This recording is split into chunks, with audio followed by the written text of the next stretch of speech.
ভালোবাসা পাওয়াটা অনেক কষ্টের। আজ 3 দিন যাবতে বাসা খুঁজতেছিলাম। আগে যে বাসা ছিলাম সেই বাসাটা এখন পরিবর্তন করতে হবে, তাই বিভিন্ন জায়গায় ঘুরে ঘুরে বেড়াচ্ছি বাসার জন্য। আর ঘুরতে গিয়ে বুঝতে পারলাম আসলে ভালোবাসা পাওয়াটা অনেক কষ্টের ব্যাপার। এখন চলুন আমরা প্রথমে একটি বাসা দেখে নিই। এখানে 2টি বেডরুম, একটি ডাইনিং, একটি ড্রয়িং, 2টি ওয়াশরুম, একটি কিচেন এবং 2টি বারান্দা আছে।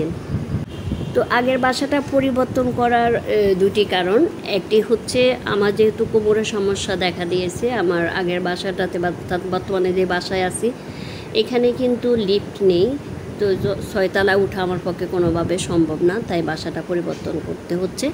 আর আরেকটা হচ্ছে আগে আমার ছেলে কলেজে পড়তো, ওর কলেজের থেকে বাসাটা কাছে ছিল, তখন ছেলের জন্য এত কাছাকাছি বাসাটা নিলাম, কিন্তু মেয়ের স্কুল থেকে বর্তমান যে বাসাটা আছে এটার দূরত্ব অনেক বেশি, তাই এখন চিন্তা করলাম যে মেয়ের স্কুলের কাছাকাছি বাসাটা নিয়ে নেব। যেহেতু ছেলের পড়ালেখা অর্থাৎ ইন্টারমিডিয়েট, যেহেতু ছেলে পরীক্ষা দিচ্ছে, ছেলে পড়া এখানে শেষ হয়ে যাচ্ছে, তাই বাসাটা পরিবর্তন করতে যাচ্ছি।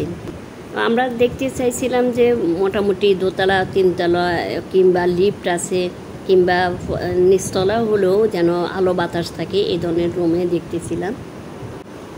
তো এইখানে এখন প্রথম যে বাসাটা আপনাদের সাথে শেয়ার করতেছি, এই বাসাটাতে মোটামুটি আলো বাতাস সবই ভালো ছিল, শুধুমাত্র একটি সমস্যা, এখানে হচ্ছে লাইনের গ্যাসটা নেই। তো এখন আমরা আরেকটি বাসা দেখতে যাব।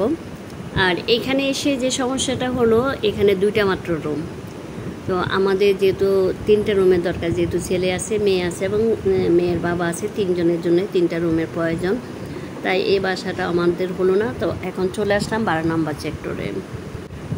আর এখানে অনেক খোঁজাখুঁজির পর পেলাম, তাও নিচতলায়। এখানে রুম ঠিক আছে, কিন্তু রুমগুলো একদম অন্ধকার, তাই বললাম যে আসলে ভালোবাসা পাওয়াটা অনেক কষ্টের ব্যাপার।